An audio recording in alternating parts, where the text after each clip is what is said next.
So Joanna, this is the most recent of the Prime Minister's portraits of Prime Minister Paul Martin. Yes, so the most recent in our collection is Prime Minister Martin. We don't have a sort of set schedule in terms of a timeline for the Prime Ministers to have their portraits done. Most of them wait until they are in private life, and then those portraits are commissioned. Although some of the earlier works in the collection were done during their time in office, and then some were actually done posthumously.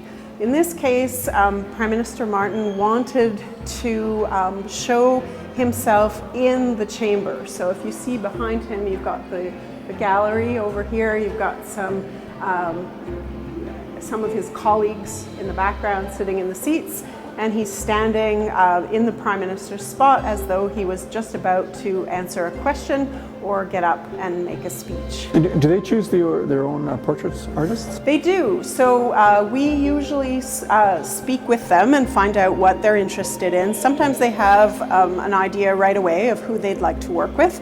Others don't necessarily have a particular artist in mind, but they'd like an artist either from their riding or from their province. So we put together a short list, we give that to the Prime Minister, and then they make a selection. Once they have an idea of who they'd like to work with, we arrange for the artist and the subject to meet. Usually what happens is the artist will do a few sketches. They'll get a sense of the individual, they'll talk to them about their life, their environment.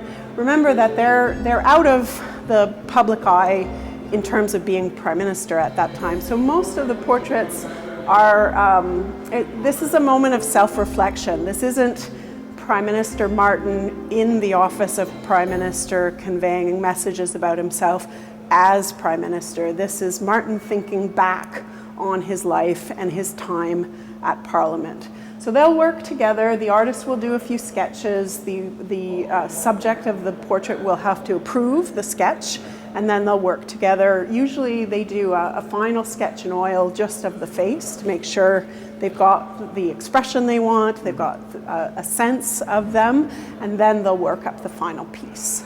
And in the last few years, as part of our tradition, when we install the portrait, of course it always goes here, this is the sort of base of honor for the most recent piece, and we tend to ask the subject if they will come and help us hang the portrait. So it's a little moment away from the public event of the unveiling. Usually it's just the individual and their family members, and they're here and they get to hang the painting. This is a really interesting example of an individual who knew not only what he wanted in terms of a portrait, but he knew exactly where it was going to hang. He knew it was going to hang over there, and it's not very bright in terms of lighting in that spot, so that in part had a hand in the selection of the background color. But also the color behind him is a little bit to emphasize Mr. Chrétien's height, quite tall.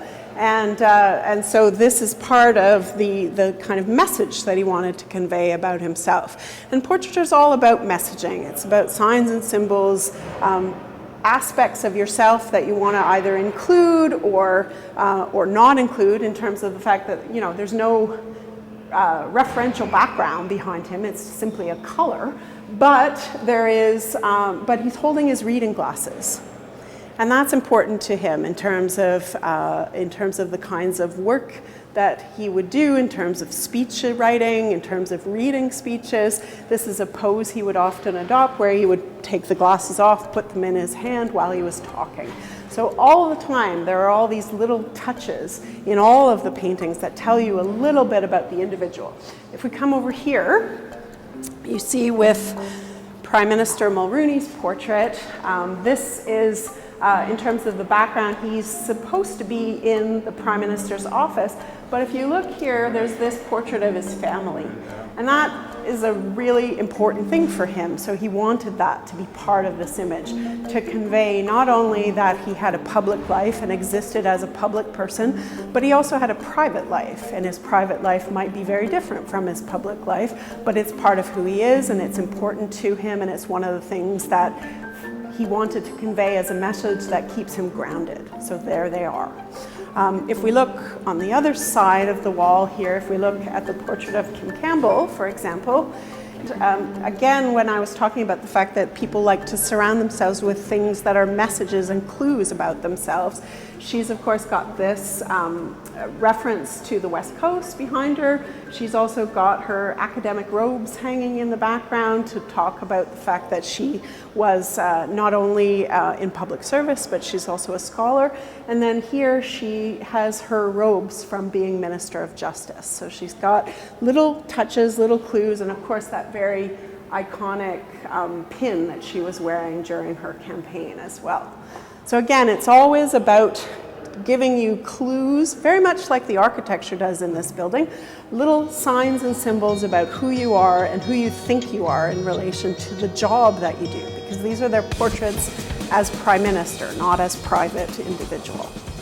Well, let's go back a few decades and we'll see some of the older Prime Ministers and see how the style has changed.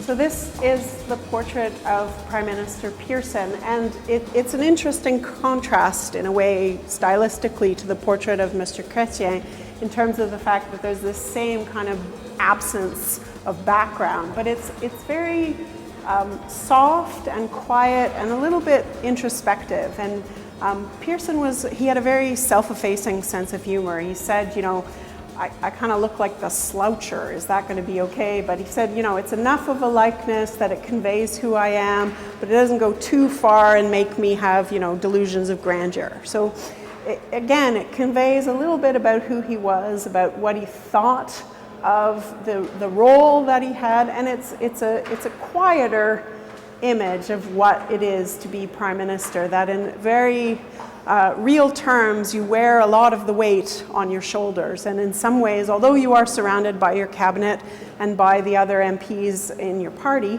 you are very much alone in some of the decisions that you have to make. And I think that conveys that really nicely.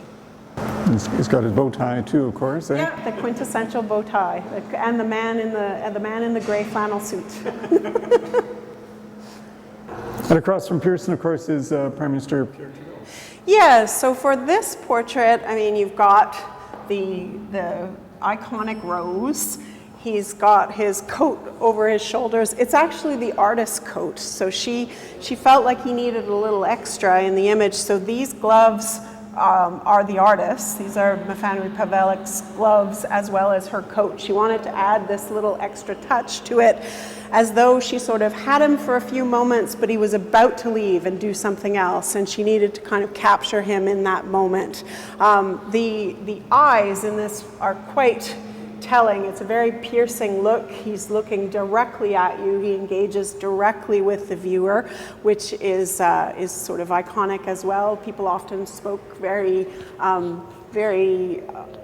distinctly about his piercing blue eyes. So that as well was something that the artist wanted to capture. This one again is not so much direct references in terms of the colors.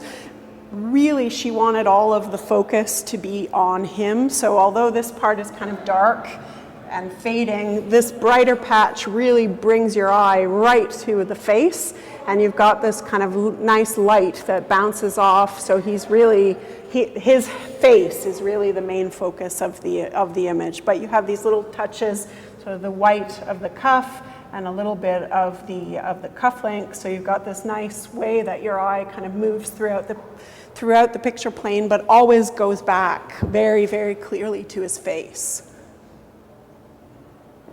So I wanted to stop here in front of the portrait of Mckenzie Boule because I wanted to talk about the fact that although now we have a tradition of commissioning the portraits of prime ministers, sometimes they either had passed away before we had an opportunity to do their portrait, or their portrait had never been done. So this is actually a posthumous portrait of Boule. It was painted by Toronto artist Joanne Todd, and it was unveiled in 2002. And Joanne worked from photographs of Boule taken by Topley here in Ottawa. So the Topley studio had some photographic images of the Prime Minister, and from those she created her own image of him. So this is not necessarily from the time period of Boule, of the Topley photographs. It isn't Boule as Prime Minister, which kind of fits in a way that we have these images of people once they've left those offices. So it's Boule in private life, but we needed to convey sort of who he was and what he was symbolically, and also to include him within the hall so that we had all of the Prime Ministers captured. So Joanna, these are the earliest portraits of our earliest prime ministers, right? They are, and one of the things that people sometimes don't realize is after the fire, of course, some of the original works of art were actually saved from the fire. So including these 4 portraits, which were taken out of the old building while the building was on fire and were preserved, and then were brought back and installed when this new building was completed. So in terms of John A. Macdonald's portrait, it was commissioned by private individuals, and it was unveiled. Actually, he was present at the unveiling of his portrait, although it was much later in his life.